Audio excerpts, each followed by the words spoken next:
Party divided between rich and poor, which had forgotten the values which alone could establish stability in a hostile world, cried out, "Let justice roll down like waters and righteousness like an ever-flowing stream."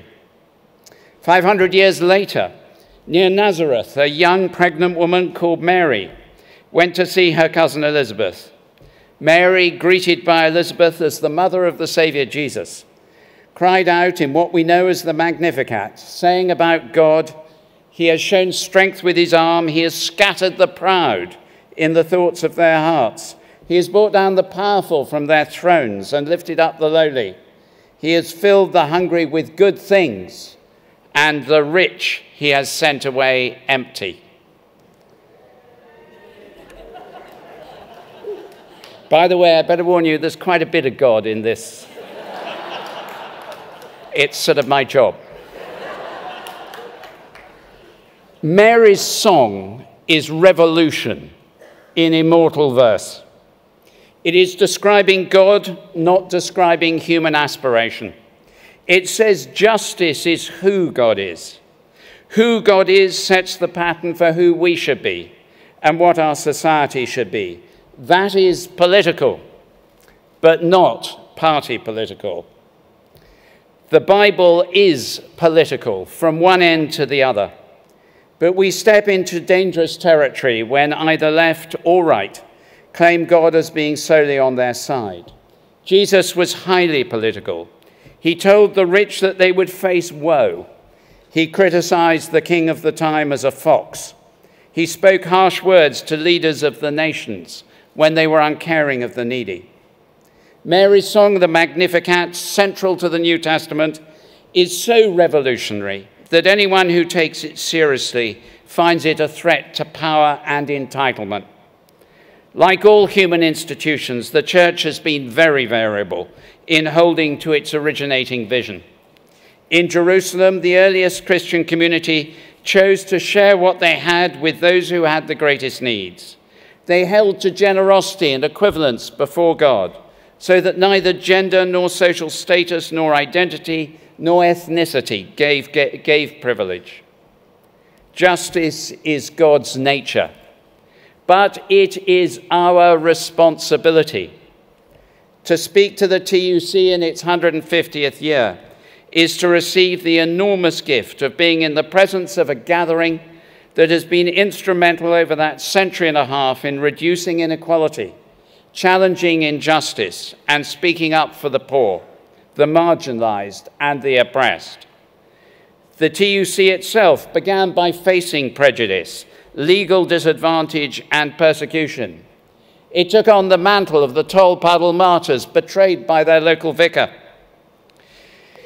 It took many years for that to be unwound, probably right until the years of social change, which began after 1910 and were brought to an abrupt halt by the outbreak of the Great War. In 1879, my predecessor, Archbishop Tate, met with the TUC at the urging of a number of Christian leaders to begin the process of changing the Church of England's scandalous hostility to unions. In the years that followed, one of those clergy who'd called the meeting, Bishop Lightfoot of Durham, together with Bishop Westcott of Durham at another moment, were involved in mediating between mine owners and mine workers to try and bring the very minimal levels of humanity that were so clearly absent in the privatized pits before the 1940s. All this is not mere history, nor is it long ago and far away. Contrary to the proverb, the past is not a different country, and we still do today many of the things that were done in the past in different forms, things that diminish human dignity and treat labor as a mere resource like capital. In 2007, I was asked to go to Liverpool as Dean of the Anglican Cathedral there. It was one of the happiest periods of my life, not only for me, but also for the whole family. In 2010, we had the privilege of welcoming a couple of thousand local trades unionists at the end of their march of protest against austerity, where they were addressed in the cathedral by Tony Benn.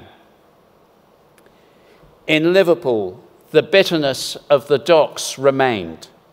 From before the system was reformed, when daily work was uncertain, and thus also the ability to feed the family. John MacDonald knew of that from his father and experienced the gig economy and 0 hours in those days.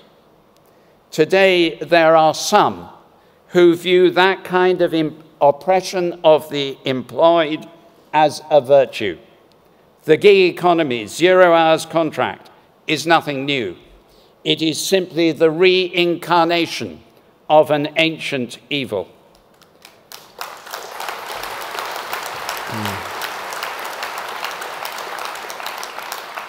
And God says, let justice flow down like waters, and righteousness like an ever-flowing stream.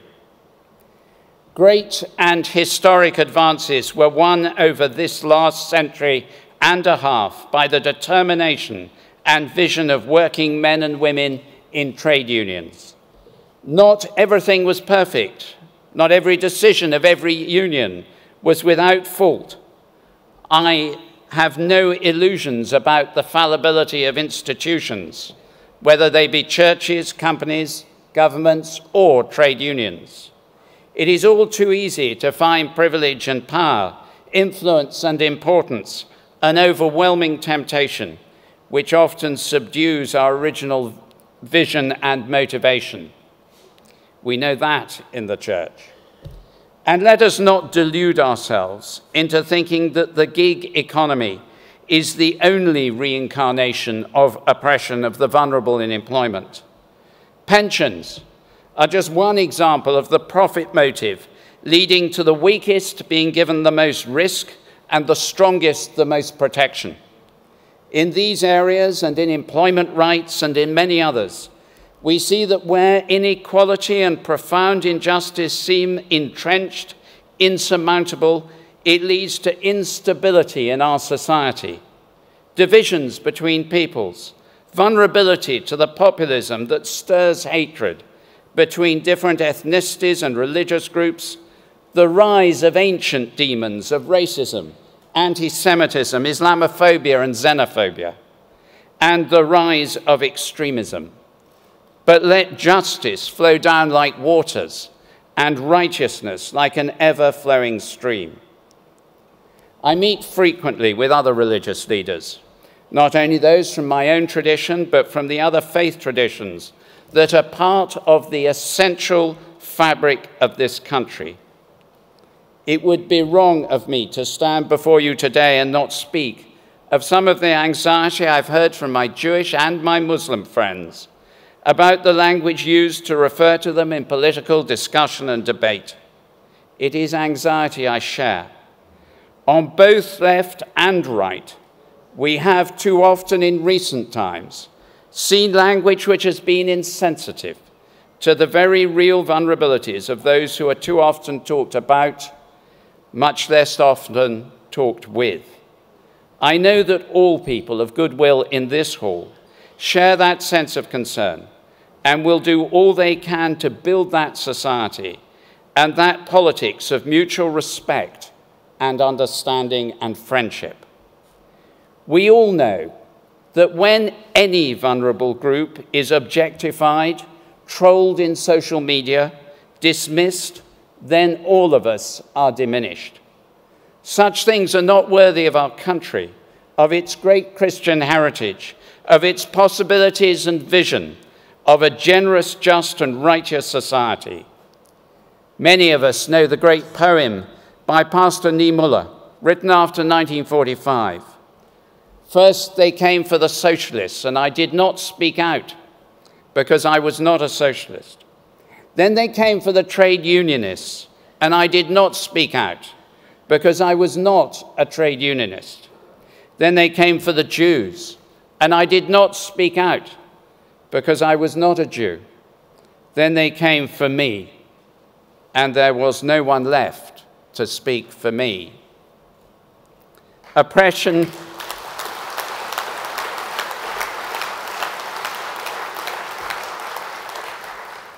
Oppression of minorities, division, instability and economic injustice march together. A few weeks ago, it was reported that households are now even more indebted than they were in 2008. That is the result of low pay, an economy that allocates rewards through power, not for labor. The result is that debt support charities, including one based in Bradford, of which I'm a patron, Christians Against Poverty, find more and more people crowding to their doors, caught in debt slavery. More than that, when these charities help them, strengthening their families, working with them to negotiate with their lenders, it has been the understanding that the creditors would contribute so that the charity can help people get their life back on track. A full third of lenders and debt collectors simply fail to contribute. That is not an economic decision of the market. It is a failure of common human decency and values. It says no to the common good, to solidarity, and God replies, but let justice roll down like waters and righteousness like an ever-flowing stream. It is for us to bring justice, for trade unions, church, government, everyone in society. The alternative to our action is a destructive fatalism. A book was published last year called The Great Leveler. The author's pessimistic thesis is that inequality has only ever been addressed through war, famine, disease, revolution, and natural disaster. He gives an example of privileged societies. Among many, he looked back at the Aztec elite, who, as he puts it, and I quote, wore featherwork and jade ornaments, lived in two-story houses, ate the flesh of human sacrifices, drank chocolate, and did not pay taxes. Well, if you'll excuse a sarcastic remark, thank goodness we're not like that. By the way, before I'm accused of not liking chocolate, that is the one bit of the quote in which I have every sympathy for the Aztec elite. But not paying taxes speaks of the absence of our commitment to our shared humanity, to solidarity and justice. If you earn money from a community, you should pay your share of tax to that community.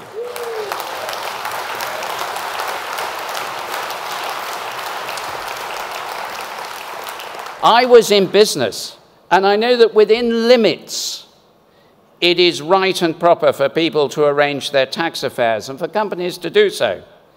But when vast companies like Amazon and other online traders, the new industries, can get away with paying almost nothing in tax, there is something wrong with the tax system.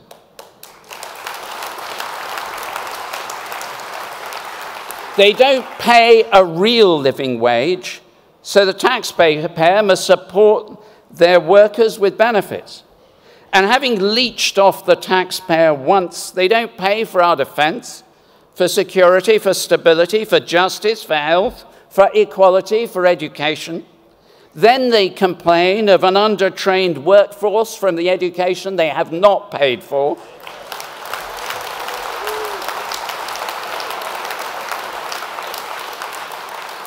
And they end up not paying for apprenticeships. And those are only a fraction of the cost of aggressive tax management. Mary spoke of the God who gave us Jesus as the one, as I said, who has shown strength with his arm. He has scattered the proud in the thoughts of their hearts. He has brought down the powerful from their thrones, lifted up the lowly, and filled the hungry with good things, and sent the rich away empty. But this book, The Great Leveler, is wrong. We need not await an apocalypse in despairing fatalism. A future of justice is in our hands. The TUC, over 150 years, together with so many other parts of civil society, stands as one of those groups which offer hope to our future, to the vulnerable and to the weak. But for good values to be in the ascendant, the TUC must have both a clear focus and genuine flexibility, a lesson we in the Church too are seeking to learn. There is a need for a focus on the founding vision, to know what it is that you're seeking to achieve and never to lose sight of that. The TUC has profound socialist roots and also profound Christian ones. Christian socialism itself can be dated back to 1848. Fired with enthusiasm after a Chartist demonstration, F.D. Maurice, Charles Kingsley, and John Ludlow formed the first Christian socialist group. The Christian faith teaches that all men and women are created equally and they are created in the image of God. This belief was shared by an increasing number of activists through the years. At the same time, the influence of what were then called the nonconformist churches was seen in the organization of trade unions and cooperatives, and ultimately in the foundation of the Labour Party. At the heart of the TUC was the vision that for every oppressed worker, there should be an organization which will speak truth to power with conviction and strength, not only in the public sector, but in every area of work where the weak face the powerful and the hungry face the satisfied.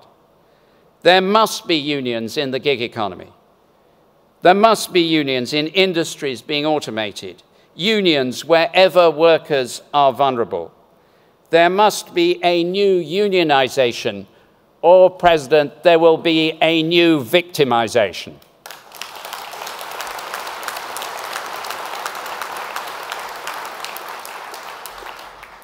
Unions must have a vision of a just and a righteous society. Power and influence are not zero-sum games. When we seek the common good, all benefit. The world in which we live at the moment, in which for people at lower levels of income, real earnings are virtually the same as they were almost 20 years ago, rising by just 1.7%, and lower by 7% than at the crash, as was reported in the BBC this morning, is matched by the 11% increase in FTSE 100 chief executives' remuneration over the last 12 months. We need genuine living wages that enable people to save more than £10 a month if they're lucky, and put an end to the days when replacing a fridge or a car tire is a household crisis. Unions are crucial to achieving real living wages. 5 years ago, I said to the chief executive of Wonga that I wanted credit unions to compete him out of business. Well, he's gone.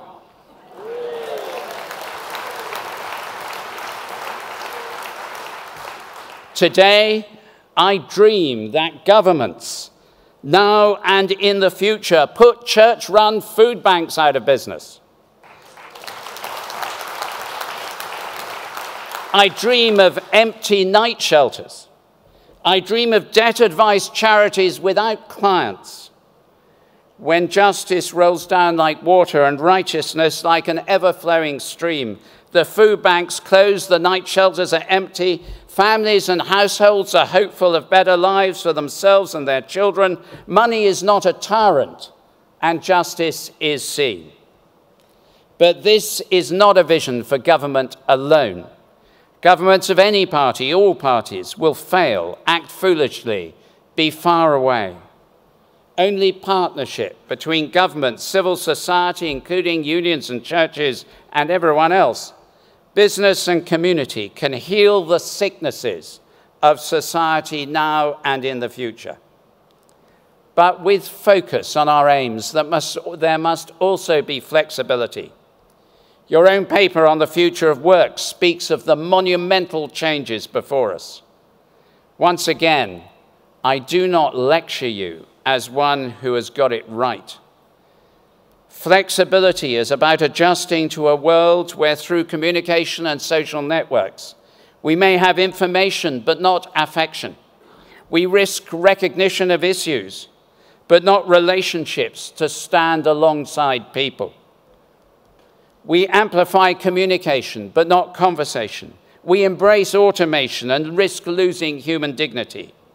Unions will bring people together, negotiate through change, keep the eyes of all on the dignity of the human person. To do that, they must be present, have members in the affected parts of our economy, which will be almost all of it. To gain the members needs imagination, flexibility, and seeking the good of the worker, not just the power of the union. The church fell into the trap of seeking its own power for many centuries. Regardless of Brexit, a principal need of the next few years is resilience in our society. Resilience in the face of change, resilience in a world where the rule-based order we have become used to and which gives us security is more and more fragile. Resilient societies need resilient institutions, including unions. Resilience comes with solidarity, the common good, and the right use of power, including by all here. In talking of power and accountability, the Church unapologetically returns to the teaching of Jesus, as I do now. From the beginning to the end of the Bible, with prophets, with Luke, who recounts Mary's song in the New Testament, above all with Jesus himself, there is the call to justice, and justice means the right handling of power, the willingness to serve. On the last night of his life, he knelt and washed his disciples' feet. Abuse of power, whether from government, employer, church, or trade union, yes, it has happened in all of them, creates a free-fire zone in which only the powerful survive, while the vulnerable are destroyed and all human value is lost. It is the cradle of chaos, and from it rises havoc and destruction. For 150 years, the TUC has served as a model for other trade unions around the world in their fight for the rights of workers and the defense of their dignity. In 150 years from now, the world will surely look entirely different. But if we adapt, if we all adapt, if you adapt, the church also, serving the common good, helping to establish justice, acting in righteousness, not frightened and self-protective and power-seeking, but courageous and self-giving, then we may expect with joy that in this land, justice will flow down like waters and righteousness like an ever-flowing stream. Thank you, Congress.